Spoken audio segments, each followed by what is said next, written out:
રાજદ્વારી સંવાદનું આયોજન કરવામાં આવ્યું.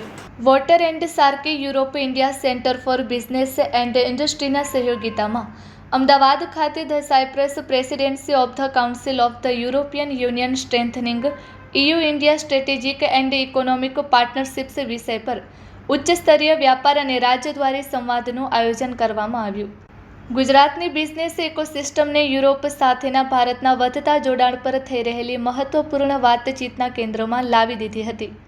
આ કાર્યક્રમમાં રાજદ્વારી પ્રતિનિધિઓ, ઉદ્યોગ સાહસિકો, વ્યવસાયિક સેવાઓ સાથે જોડાયેલા હિતધારકો, ઉદ્યોગ અગ્રણીઓ અને નીતિ નિર્ધારણ સાથે જોડાયેલા સહભાગીઓને એક મંચ પર લાવવામાં આવ્યા હતા, જેથી એ વાત પર વિચાર કરી શકાય કે યુરોપિયન યુનિયન કાઉન્સિલની સાયપ્રસ પ્રેસિડેન્સી ભારત યુરોપીય સંઘની વચ્ચે ગાઢ જોડાણ માટે એક ઉપયોગી પ્રવેશ બિંદુ કેવી રીતે બની શકે છે.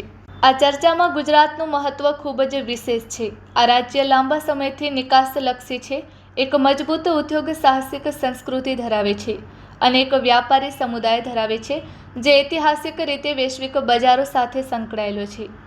યુરોપ એક વધુ માળખાગત અને નિયમો પર આધારિત બજાર બનતું જઈ રહ્યું હોવાથી ગુજરાતના આંતરરાષ્ટ્રીય વિકાસના આગામી તબક્કામાં વ્યવસાયોને નિયમનકારી માળખા, કરવેરા માળખા, રોકાણ માર્ગો, શાસન ધોરણો અને સેક્ટર આધારિત વિશિષ્ટ તકોને સમજવાની જરૂર પડશે.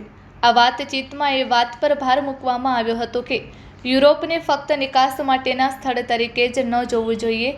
તે એક એવો પ્રદેશ પણ છે જ્યાં નીતિ, ધોરણો અને સંસ્થાઓ વાણિજ્યિક સફળતાને આકાર આપે છે. ગુજરાત સ્થિત નિકાસકારો, પારિવારિક સાહસો, રોકાણકારો અને વિસ્તરણ કરી રહેલી કંપનીઓ માટે યુરોપ સાથે જોડાણ માટે હવે ગાઢ આયોજન અને વધુ માહિતીપ્રદ માળખાની જરૂર છે. Report by Ashwin Limbachiya, Ahmedabad. મારું નામ હર્ષ પટેલ છે. હું એડવોકેટ અને ચાર્ટર્ડ એકાઉન્ટન્ટ છું.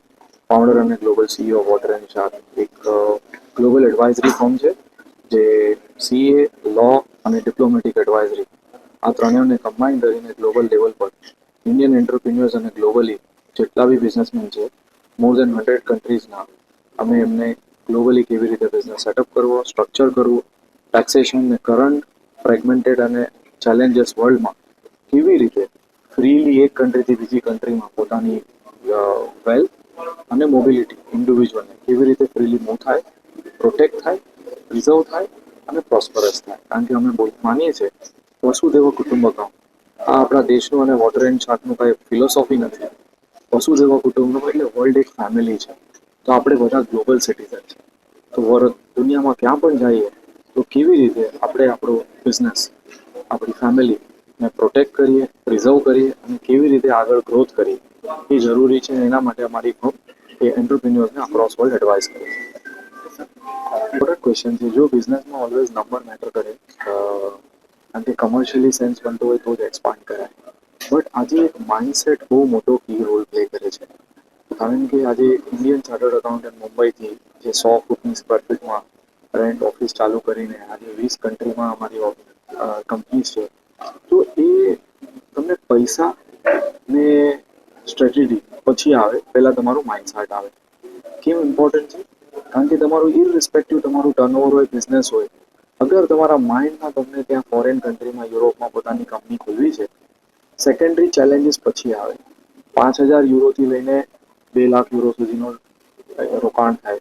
ડિપેન્ડ કયા ટાઈપનો બિઝનેસ છે, કઈ કંપની છે. એક્ઝામ્પલ, એડવાઇઝરી ફર્મ હોય, ચાર્ટર્ડ એકાઉન્ટન્ટ, લોયર જેવી અમારી હોય કે જેને એટલું રોકાણ ના જોઈએ કારણ કે સ્કિલ બેઝ છે. IT કંપની હોય એને 5-10 હજારમાં ડોલરમાં, યુરોમાં કંપની ખોલી જાય. સાયપ્રસ કહો તમે, ઇટલી કહો કે રોમાનિયા કહો કે આયર્લેન્ડ, આ બધામાં રિઝનેબલ કોસ્ટમાં કંપની ખુલી જવાથી સક્સેસ નથી થવાનું. એની સાથેના જે ફેક્ટર્સ છે બધા, હાયર કરવું પડે, ઓફિસ લેવી પડે, ત્યાં તમારું મેજર રોકાણ થાય.